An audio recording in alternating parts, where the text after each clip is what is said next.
warahmatullahi wabarakatuh. Shalom dan salam sejahtera bagi kita semua. Perkenalkan, saya Franita Putri Baret Amau dari kelas D4B tingkat 2.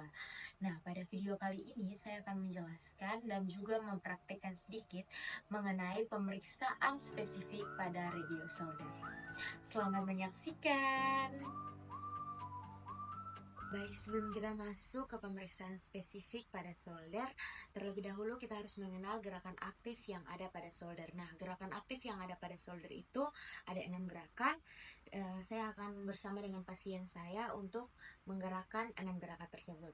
Yang pertama itu fleksi seperti ini. Kemudian kembalikan ke normal. Lalu ada ekstensi. Lalu kembali lagi ke normal. Kemudian ada abduksi seperti ini. Segini. Oke, kembali ke normal. Lalu ada aduksi seperti ini, masuk ke dalam. Kembali lagi ke normalnya. Lalu ada eksternal rotasi seperti ini, keluar, rotasi keluar, dan internal rotasi seperti ini. Oke, selanjutnya kita akan masuk ke dalam gerakan pasif pada solder. Nah, untuk gerakan pasif yang pertama itu ada fleksi, di mana fleksi itu kita meminta pasien untuk duduk tegak. Kemudian kita sebagai pemeriksa letakkan satu tangan kita di bagian solder pasien, lalu yang satunya berada pada bagian elbow pasien seperti ini. Nah, selanjutnya kita menggerakkan tangan pasien ke arah atas untuk melakukan fleksi.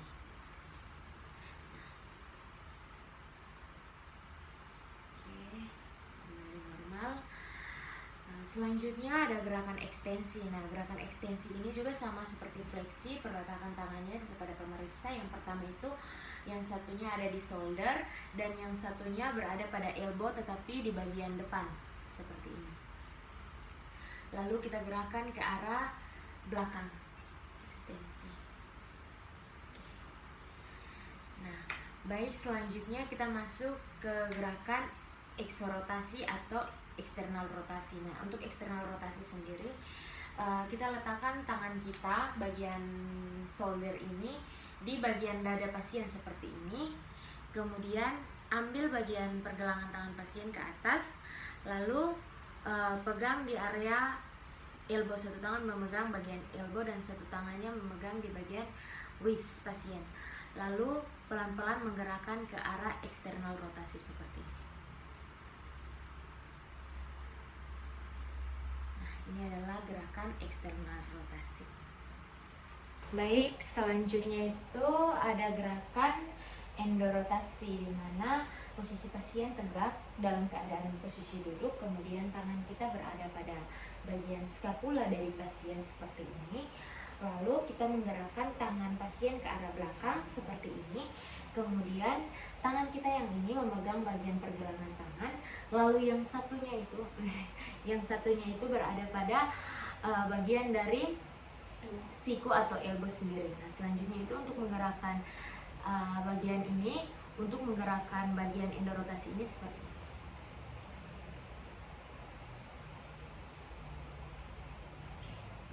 Selanjutnya itu gerakan abduksi, di mana pasien dalam posisi duduk dalam keadaan tegak, tangan kita berada pada bagian shoulder pada pasien, kemudian yang satunya berada pada bagian elbow pada pasien, lalu menggerakkannya ke arah samping seperti ini. Selanjutnya itu kita kembalikan ke arah normal. Lalu untuk menggerakkan aduksi itu kita berada pada samping pasien. Lalu masih di mana tangan kita berada di bagian shoulder pasien yang satunya, dan yang satunya itu berada pada bagian elbow pasien, lalu kita menggerakkan ke arah samping seperti ini. Ini adalah gerakan aduksi pada shoulder. Baik, selanjutnya kita akan masuk ke dalam TIMT atau gerakan istometrik melawan tahanan. Nah, untuk gerakan TIMT sendiri ini masih sama seperti yang tadi, yaitu fleksi, ekstensi, abduksi, aduksi, eksorotasi, dan juga endorotasi. Nah, untuk gerakan TIMT ini, untuk kita dapat mengetahui nyeri pada muskulotendinogen dan juga kekuatan otot secara isometrik dan juga kualitas saraf motorik. Nah, untuk itu gerakan yang pertama melawan tahanan pada fleksi. Nah, yang pertama kita memberikan tahanan di area elbow pasien, kemudian menstabilisasikan dari belakang, lalu mengarahkan pasien untuk melakukan fleksi. Nah, sekali lagi.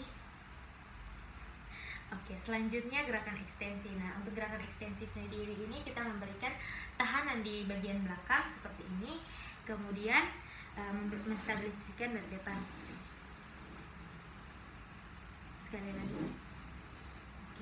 Selanjutnya kita masuk ke gerakan abduksi, di mana gerakan abduksi ini kita memberikan tahanan dari bagian luar, kemudian menstabilisasikannya dari dalam dan mengarahkan pasien untuk melakukan abduksi.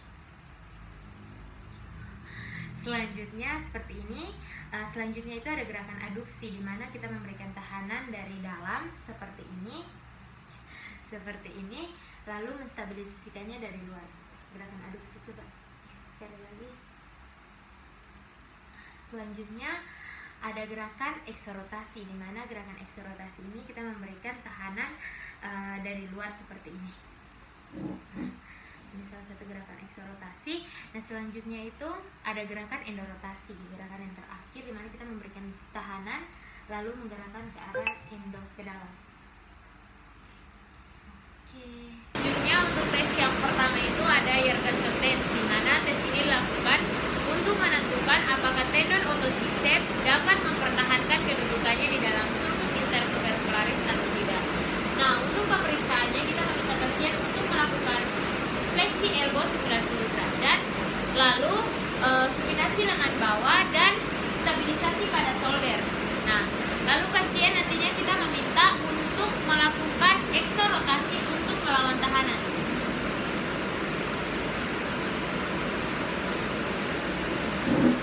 Nah, ketika hasilnya positif, maka tenderens di dalam sulcus bicepitalis atau tendon keluar dari sulcus.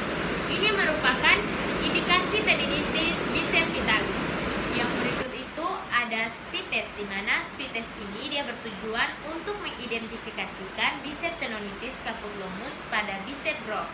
Nah, selanjutnya itu untuk prosedur tesnya, pasien diarahkan untuk duduk pada posisi rileks, kemudian letakkan tangan satu pada bagian shoulder dan yang satunya lagi pada wrist atau pergelangan tangan pasien. Lalu kita minta pasien untuk menggerakkan tangannya menuju ke arah fleksi.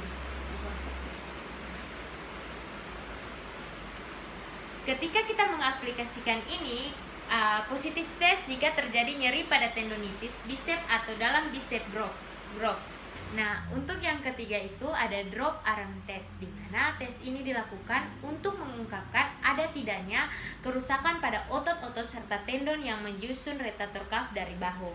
Nah, untuk itu pemeriksa akan mengabduksikan shoulder pasien sampai 90 derajat dan meminta pasien untuk menurunkan secara perlahan-lahan dan melihat apakah ada tidaknya timbul nyeri pada saat mencoba melakukan gerakan tersebut. Nah, ketika hasil tes positif, maka indikasi cedera pada rotator cuff kompleks. Yang keempat itu ada supraspinatus test, di mana abduksi shoulder pasien sampai 90 derajat dalam posisi netral. Pemeriksa memberikan tahanan, di mana dalam posisi tersebut medial rotasi shoulder sampai 30, di mana thumb pasien menghadap ke arah lantai. Kemudian tahanan terhadap abduksi diberikan oleh pemeriksa sambil melihat apakah ada kelemahan atau nyeri yang menggambarkan hasil tes positif.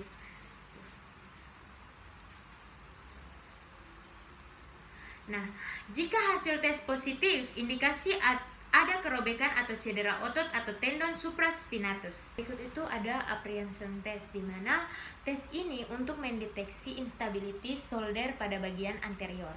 Nah, prosedur tesnya di mana pasien diarahkan untuk duduk posisi awal fleksi elbow 90 derajat, lalu meletakkan satu tangan untuk menggenggam wrist, kemudian satu tangannya lagi untuk menstabilisasi shoulder. Nah, praktekan selanjutnya itu secara pasif menggerakkan lengan pasien ke arah abduksi shoulder sekitar 90 derajat dan full eksorotasi seperti ini.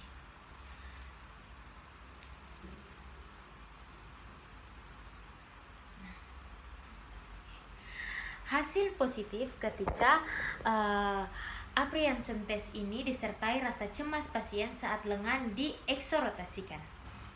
Nah, yang berikut itu ada Allen test, di mana Allen test ini dia bertujuan untuk mengidentifikasi thoracic outlet syndrome, terutama akibat kompresi otot skleni posterior. Nah, untuk prosedur tesnya itu pasien kita arahkan untuk duduk rileks dan tangannya di samping, kemudian satu tangan kita mempalpasi pulsa radialis dan satunya lagi itu berada pada elbow pasien. Nah, setelah itu kita secara pasif nantinya menggerakkan ke arah abduksi, ekstensi, dan juga eksorotasi. Nah, tapi sebelum itu kita mengarahkan pasien untuk menghadap ke arah yang berlawanan seperti ini. Nah, selanjutnya kita akan gerakan abduksi, ekstensi, dan eksorotasi. Nah, dimana ketika kita melakukan gerakan seperti ini, maka yang terjadi itu ketika positif test, pulsa radialis akan menurun atau hilang dari awal posisi hingga akhir posisi. Nah, yang ke-8 itu ada Hudson test, di mana Hudson test ini untuk mengidentifikasikan thoracic outlet syndrome akibat dari kompresi otot skleni anterior dan medial. Nah, yang berikut itu prosedur tesnya, di mana pasien duduk dengan rileks, kemudian tangan di samping badan, lalu pemeriksa meletakkan satu tangan di bagian dari pulsa radialis untuk mempalpasinya, dan satunya lagi itu ada pada bagian elbow pasien. Nah, selanjutnya secara pasif menggerakkan lengan ke arah abduksi, kemudian ke arah ekstensi, dan juga yang berikut itu ke arah eksorotasi. Nah, selanjutnya itu sebelum kita menggerakkan itu, arahkan pasien untuk menoleh ke arah tangan atau ke arah lengan yang dites. Lalu kita melakukan gerakan tersebut. Yang pertama itu ada gerakan abduksi, kemudian ada gerakan ekstensi, lalu yang terakhir itu ada gerakan eksorotasi. Nah, untuk gerakan eksorotasi, abduksi, dan adduksi ini ketika positif test mengatakan bahwa pulsa radialis menurun atau hilang dari awal posisi hingga akhir posisi. Nah, yang ke-9 itu ada apply straight test, di mana pasien nantinya kita diminta menggaruk daerah di sekitar angulus medial dengan arah tangan sisi kontralateral atau sisi yang berlawanan seperti ini. Di angulus superior pada bagian scapula. Nah, ketika tes itu positif, maka tidak dapat dilakukan oleh pasien karena timbul nyeri di sekitar persendian bahu.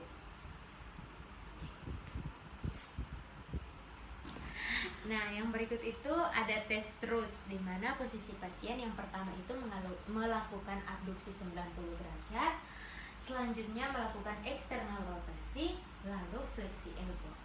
Nah, setelah pasien melakukan ini, pasien akan melakukan retraksi dan juga depresi pada bahu dengan bersamaan menutup dan membuka jari-jari secara kuat dan secara bergantian.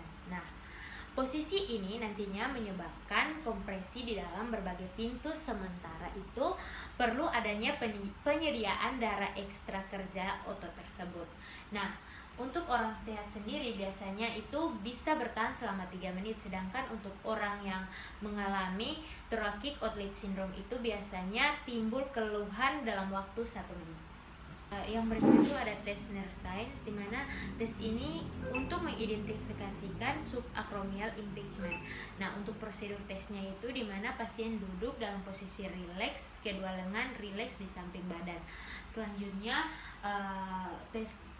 pemeriksa meletakkan tangannya di bagian shoulder untuk menstabilisasikan, dan satunya ini berada pada bagian elbow pada pasien. Lalu selanjutnya secara pasif mengelevasikan lengan pasien hingga mencapai full fleksi shoulder, disertai dengan overpressure pada akhir gerakan dalam posisi netral, eksorotasi dan endorotasi shoulder seperti ini.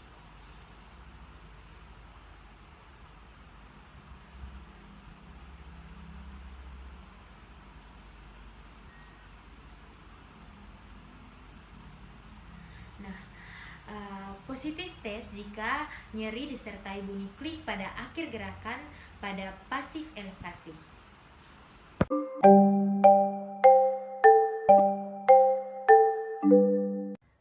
Assalamualaikum warahmatullahi wabarakatuh. Shalom, perkenalkan nama saya Leili Wadni dari kelas D4B tingkat 2. Nah, pada kesempatan kali ini saya akan menjelaskan dan juga mempraktekkan bagaimana pemeriksaan spesifik pada regio shoulder. Selamat menyaksikan.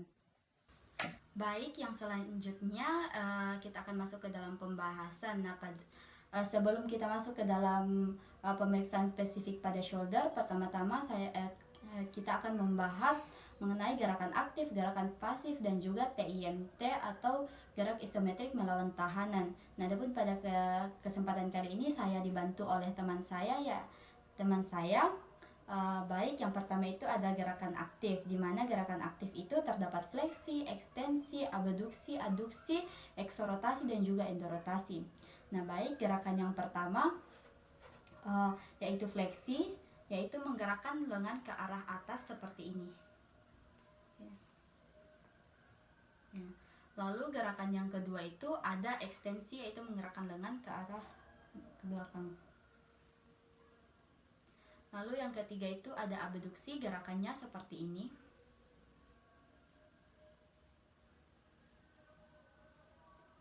Lalu ada aduksi, gerakannya seperti ini. Lalu gerakan selanjutnya itu ada eksorotasi, menggerakkan lengan, gerakan memutar keluar seperti ini.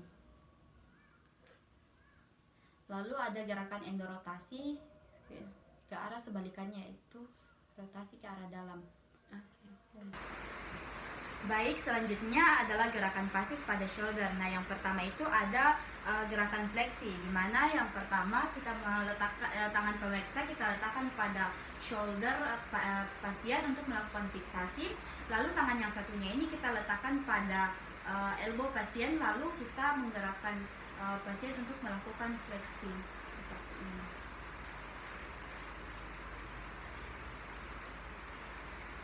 Lalu yang kedua yaitu gerakan ekstensi, di mana gerakan ekstensi ini tangan pemeriksa kita letakkan pada shoulder pasien, lalu yang satunya juga kita letakkan pada elbow di bagian depan, lalu kita arahkan untuk melakukan ekstensi seperti ini.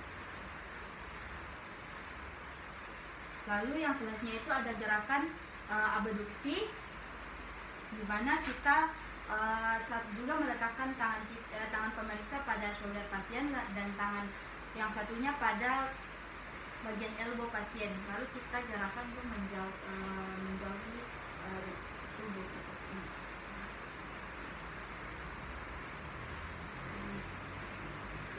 Lalu yang selanjutnya ada gerakan aduksi, di mana tangan yang ini kita lakukan stabilisasi pada shoulder pasien, lalu tangan yang satunya kita gunakan untuk melakukan gerakan aduksi seperti ini.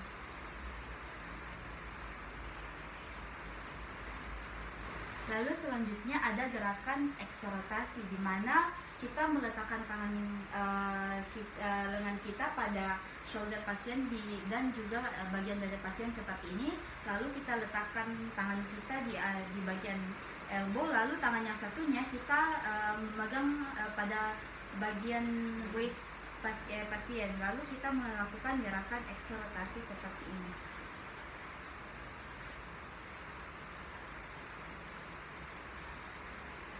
Baik, selanjutnya itu ada gerakan endorotasi, di mana posisi pasien ini duduk dengan tegak, lalu tangan pemeriksa ini berada pada shoulder dan berada di belakang pada pasien, lalu tangan yang sebelah ini itu kita letakkan pada bagian wrist pasien, dan tangan yang satunya kita letakkan pada elbow pasien, di mana lalu kita arahkan untuk melakukan gerakan endorotasi seperti ini.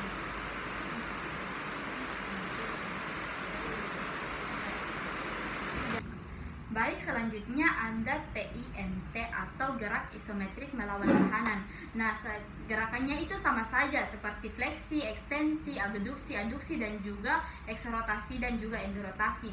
Nah, adapun gerak isometrik melawan tahanan itu untuk mengetahui nyeri pada muskulotendinogen dan juga kekuatan otot secara isometrik serta kualitas saraf motorik. Nah, yang pertama kita akan memeriksa tahanan pada gerakan fleksi seperti ini. Lakukan begini,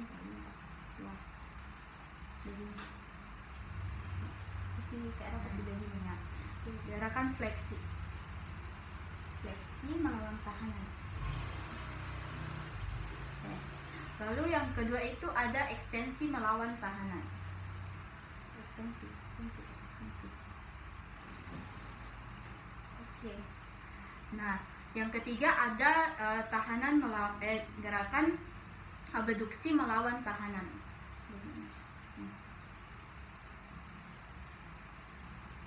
Oke, lalu ada aduksi melawan tahanan.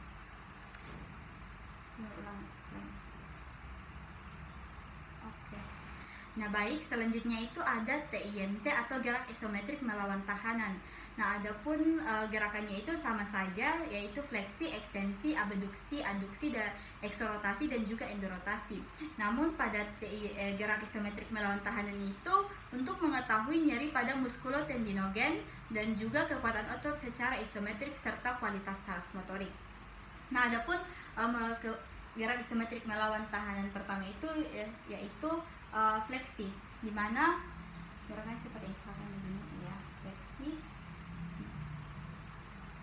lakukan fleksi kak, lihat, bisa saja tangan ini. Oke, fleksi.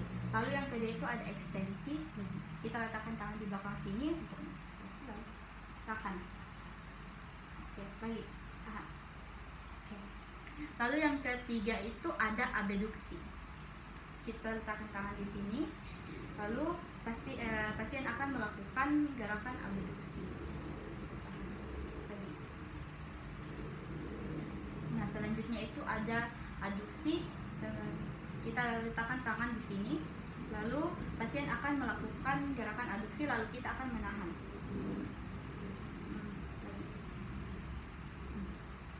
Selanjutnya adalah gerakan eksorotasi. Kita akan menahan lengan pasien di sini, lalu pasien akan melakukan gerakan eksorotasi. Lalu selanjutnya ada gerakan endorotasi. Kita letakkan tangan di sini. Tidak kelihatan di dalam. Oke, eksorotasi, endorotasi.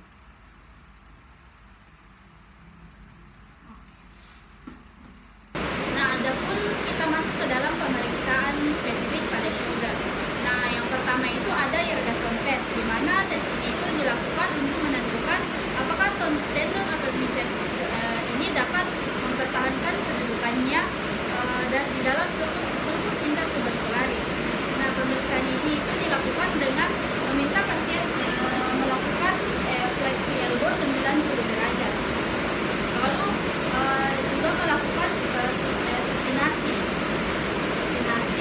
lalu kita akan melakukan stabilisasi pada shoulder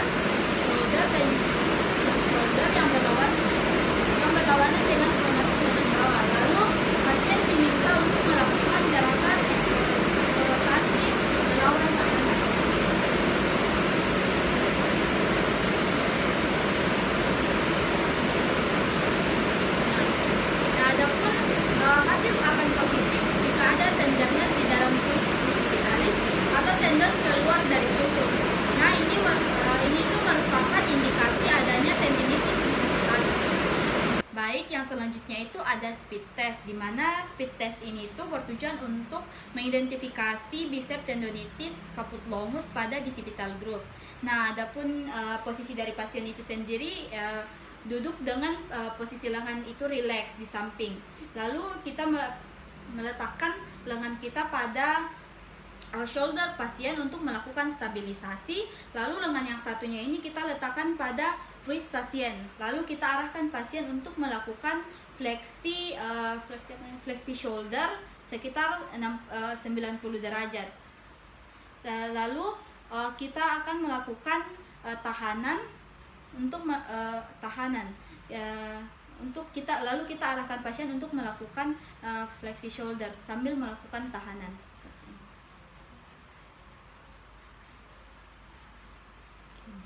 Nah, adapun positif test pada tes ini itu jika terdapat nyeri pada tendon biceps atau dalam bicipital groove.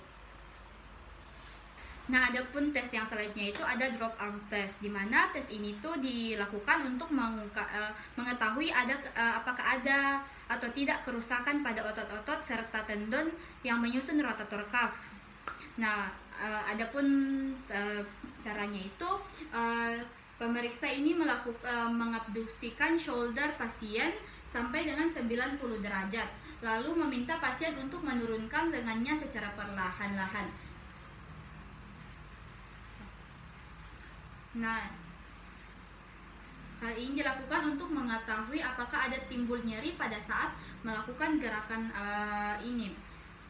Nah, hasil tes ini positif indikasi cedera pada rotator cuff kompleks. Baik, yang selanjutnya itu ada supraspinatus test, di mana cara melakukannya itu pemeriksa akan mengarahkan pasien untuk melakukan abduksi shoulder sampai dengan 90 derajat dalam posisi netral, dan kemudian pemeriksa akan memberikan tahanan dalam posisi tersebut. Nah, adapun posisi dari lengan pasien ini akan melakukan medial rotasi shoulder sampai dengan 30 derajat, di mana thumb dari pasien ini itu akan menghadap ke lantai. Nah, kemudian tahanan akan diberikan oleh pemeriksa sambil melihat apakah ada kelemahan atau nyeri yang akan diketahui apakah hasilnya positif. Tahanan. Abduksi. Ya. Lagi. Oke. Nah, jika hasil tes positif akan ada indikasi ada kerobekan atau cedera otot atau tendon supraspinatus. Nah, selanjutnya itu ada apprehension test, di mana tes ini itu untuk mendeteksi instability pada shoulder bagian anterior. Nah, adapun cara melakukannya itu dengan mengarahkan pasien untuk melakukan fleksi elbow 90 derajat, duduk fleksi elbow 90 derajat, lalu pemeriksa meletakkan tangan pada wrist pasien untuk menggenggam wrist pasien, lalu tangan yang satunya ini melakukan stabilisasi pada bagian shoulder pasien. Selanjutnya pemeriksa akan mengarahkan pasien untuk menggerakkan lengan ke arah abduksi lalu eksorotasi. Ulangi.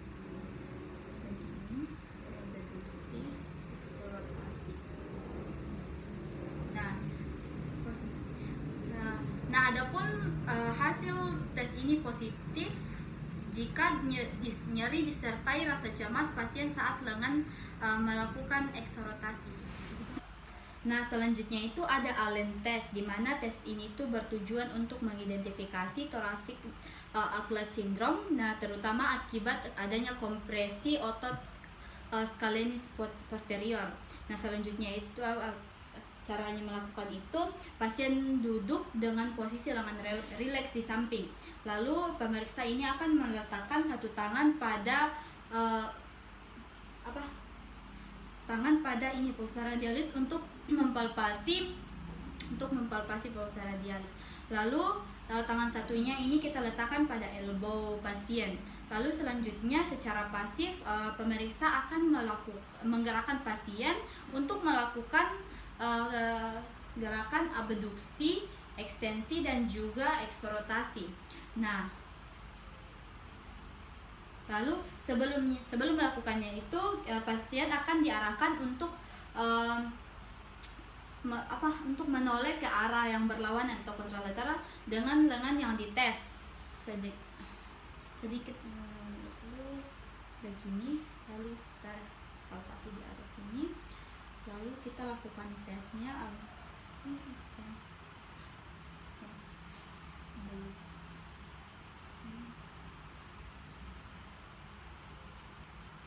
Nah, adapun positif tes pada pulsa radialis ini akan menurun atau hilang dari awal posisi hingga akhir posisi.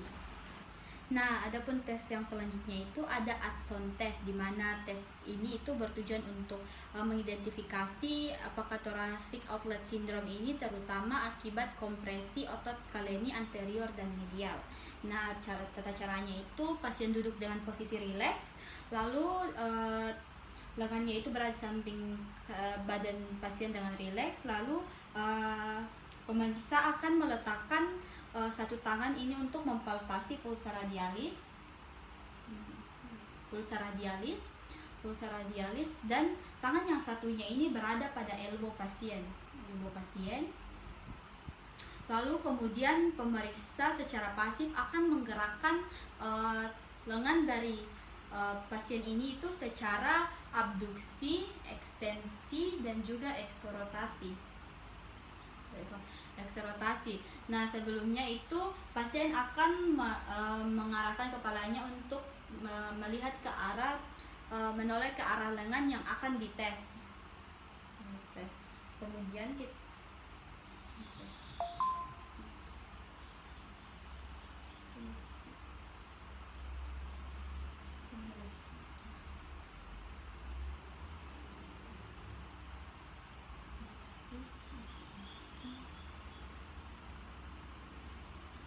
Nah, adapun positif tes ini pulsa radialis ini akan menurun atau hilang dari awal posisi hingga akhir posisi. Selanjutnya itu ada Apply Scratch Test, di mana pasien ini akan diminta menggaruk atau menyentuh daerah di sekitar angulus medial di scapula. Nah, dilakukan dengan tangan yang berada di sisi kontralateral melewati belakang kepala. Seperti ini, kepala. Nah, pada pola gerakan tersebut otot-otot abduktor dan eksternal rotasi bahu bekerja. Nah, adapun pada tes ini itu akan positif bila tes apply scratch test ini tidak dapat dilakukan oleh pasien karena timbulnya nyeri di sekitar persendian bahu. Baik, selanjutnya ada tes RUS, di mana tes ini itu pasien berada dalam posisi duduk dengan bahu retraksi. Baik, selanjutnya ada tes RUS, di mana pasien duduk dalam posisi di mana lengannya ini akan melakukan abduksi 90 derajat, kemudian eksorotasi, lalu melakukan fleksi elbow seperti ini ya, tangan sebelahnya juga Bu. Nah, selanjutnya kemudian pasien akan melakukan retraksi,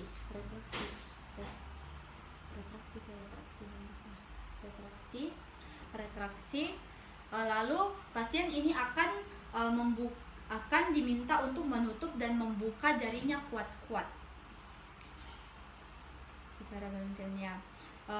Nah, posisi ini tuh dapat menyebabkan kompresi kompresi di dalam berbagai pintu. Sementara itu perlu adanya penyediaan darah ekstra karena kerja otot tersebut. Nah, orang sehat ini biasanya mampu melakukan gerakan seperti ini tuh dengan mudah selama 3 menit. Sedangkan pasien dengan thoracic outlet syndrome sudah merasakan timbulnya keluhan dalam waktu 1 menit dalam 1 menit. Nah, pasien akan merasakan kelelahan yang berlebihan di dalam membuka jari, membuka dan menutup jari. Selanjutnya ini ada near sign, di mana tes ini itu berfungsi untuk mengidentifikasi subacromial pada subacromial impingement. Nah, adapun tata caranya itu pasien duduk dengan posisi kedua lengan rileks di samping badan. Lalu pemeriksa akan meletakkan satu tangan pada skapula pasien, dan tangan satunya ini akan diletakkan pada elbow pasien. Nah, selanjutnya secara pasif pemeriksa akan melakukan gerakan elevasi pada lengan pasien sehingga mencapai full flexi shoulder, disertai dengan over pressure pada akhir gerakan dalam posisi neutral, endorotasi dan exorotasi shoulder.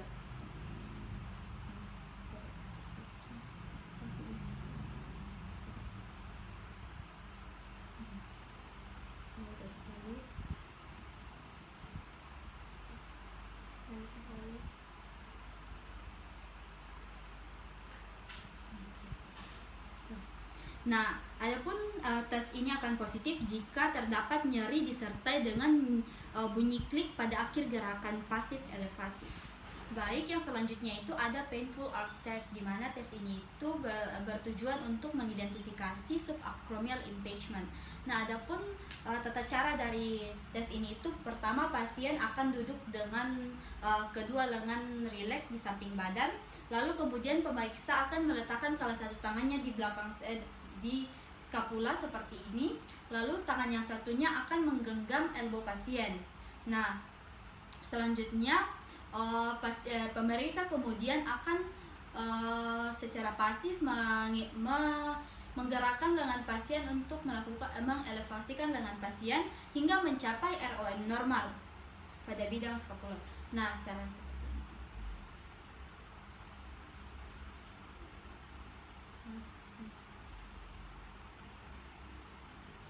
Lalu secara perlahan akan mengembalikan ke posisi semula. Nah, adapun positif tes ini akan terdapat nyeri antara 60 derajat sampai dengan 120 derajat abduksi. Sekian video penjelasan dan praktek dari kami. Kami ucapkan terima kasih.